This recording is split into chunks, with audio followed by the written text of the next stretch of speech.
Kendaraan lapis baja NATO dan pasukan terjun payung angkatan bersenjata Ukraina yang berusaha menyerbu perbatasan wilayah Kursk dekat desa Tetkino dapatkan akibatnya.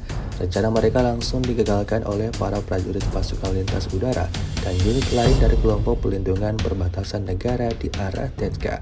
Rekamannya ramai beredar di media sosial Telegram pada Senin 27 Januari 2025.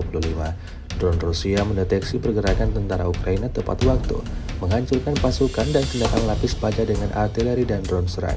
Seperti yang terlihat dalam rekaman, kendaraan militer Ukraina meledak dan alami kebakaran hebat.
Download Tribun X sekarang, menghadirkan lokal menjadi Indonesia.